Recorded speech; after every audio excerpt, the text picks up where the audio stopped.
2 सवाल मेरे यहाँ पे हैं आपसे।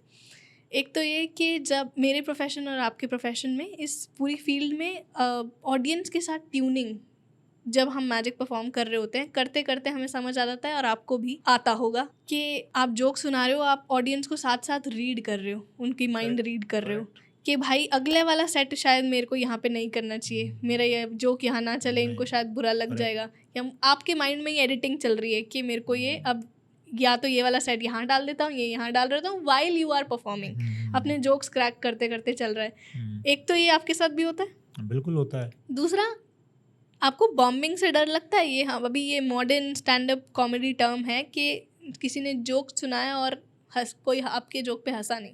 मुझे लगता है कि देखो अगर तो ये स्टैंड अप जो है ना, एक टाइम पे ऐसा आ जाता है कि बात सही है कि हर जगह ऑडियंस अलग है, तो आपको ऑडियंस के हिसाब से वो एनर्जी लेके जाना होता है। तो कई बार कुछ भी बातें नहीं होती तो वो हंस रहे होते हैं, कई बार बहुत तैयारी होती है, लोग उस तरह से नहीं ले रहे। कई बार जैसे फॉर एग्जांपल आप अभी अमीर लोगों के शो में जाओ, तो वो ना ऐसे होते हैं, तो उनका यही लाफ्टर है बहुत बड़ा।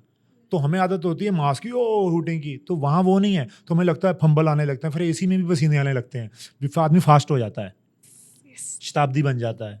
तो वो उसको समझ में आता है ऑडियंस को कि ये अभी गया, ठीक है। क्योंकि इतने बड़े, क्योंकि सबसे मुश्किल है ना कि आप माइक लेके आप स्टेज पे खड़े हो यार, आपको कोई नहीं है, कोई साथ ही नहीं किसी का, सीधा लाइव आसान है, इंटरेक्शन। लाइव इंटरेक्शन है, आपको आंखों में आंखें डाल के बोलना है।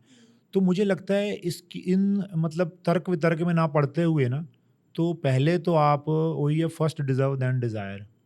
तो 13-14 साल एक काम में लगते हैं आपको सीखने में, फिर आपको समझ में आती है। अभी मुझे क्या है कि ठीक है, कंटेंट तो आपको होमवर्क तो करना ही होता है कि ये बातें यहाँ चलेंगी, लेकिन स्टेज पे ये चीज़ें नहीं चलती। स्टेज पे एक एनर्जी काम करती है। आपका होमवर्क, आपका तजर्बा तब आपके काम आता है। अगर वो नहीं है, अगर आप फोकस, वही वाला फोकस हो ना, तो फोकस नहीं होगा।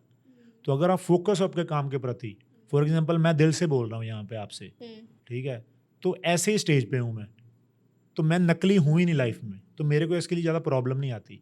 अगर मैं झूठ बोलता हूँ तो मैं ना उसके लिए वॉश आउट करता हूँ कि ये मैंने क्यों बोला। तो कोशिश करता हूँ मैं उन लोगों से मिलूँ ही ना जो जहाँ मुझे फेक बनना पड़े।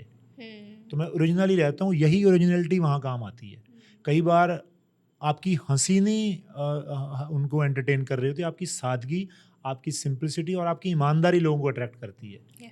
क्योंकि जब ऑडियंस है ना, जब मतलब बड़े से बड़ा कमीना वर्ड यूज़ कर रहा हूँ, कमीना बंदा भी बैठा हो, तो उसके जब आपको देख रहे हैं ना आपको, तो वो भी कहीं न कहीं अच्छा भगवान को तो वो भी मानता है ना।